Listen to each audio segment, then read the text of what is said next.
Hi, this is Deputy Adam Bledsoe with the Faulkner County Sheriff's Office.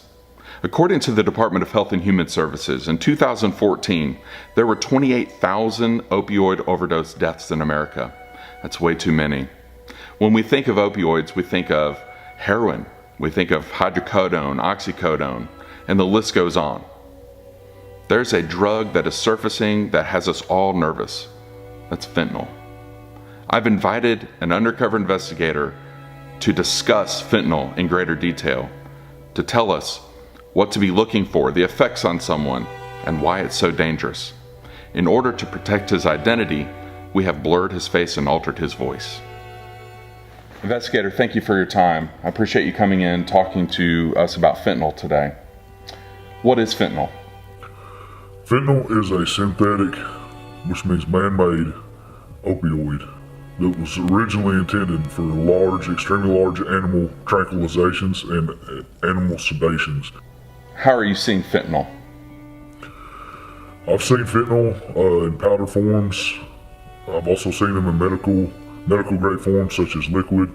So you're saying there's fentanyl in Faulkner County? Yes, there's fentanyl in Faulkner County. I've worked fentanyl cases as far back as 2015. What are the dangers of fentanyl? The dangers of fentanyl on the extreme side is ultimately death. And on the less extreme side of that, at least you're looking, if you come in contact, you're at least looking at some respiratory issues that will develop out of that. Does it take very much in order to kill someone? A minuscule amount is a lethal dosage, and almost a non-measurable amount is a lethal dosage. What's happening is drug dealers are taking fentanyl, and they are taking the powder form and they are adding it to their heroin and putting it on the market for their customers to make them think that they're getting a better product because they're getting a better high from it. The reason why we're seeing all these fentanyl overdoses is because this is done in a non-controlled scenario. It's not in a lab. They're not measuring it properly. So they're just putting a little in there thinking that it'll make it better when actually they're actually making that product lethal to their customers. If someone is addicted to opioid, is it dangerous for them as well?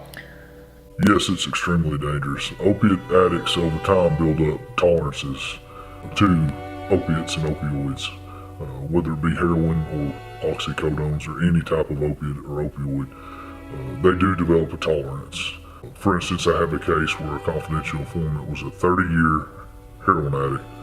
They came in contact with fentanyl-laced heroin and overdosed twice after being a 30-year addict and having a tolerance of an extremely high level. They still almost died. What should someone do if they come in contact with what they believe to be fentanyl or other illicit drugs? Please contact your local law enforcement and let them deal with it appropriately.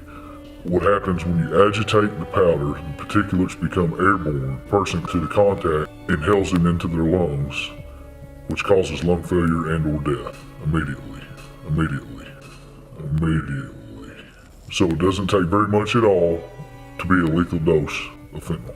Investigator, thank you so much for your time. Thank you so much for watching this video. We'll have many more videos coming up in the near future. Be sure to check those out. Be sure to like us on Facebook. And yes, we have a Twitter account at FCSO911. Give us a thumbs up and comment on this video. On behalf of Sheriff Tim Riles and all the Faulkner County Sheriff's Office employees, have a safe and blessed day.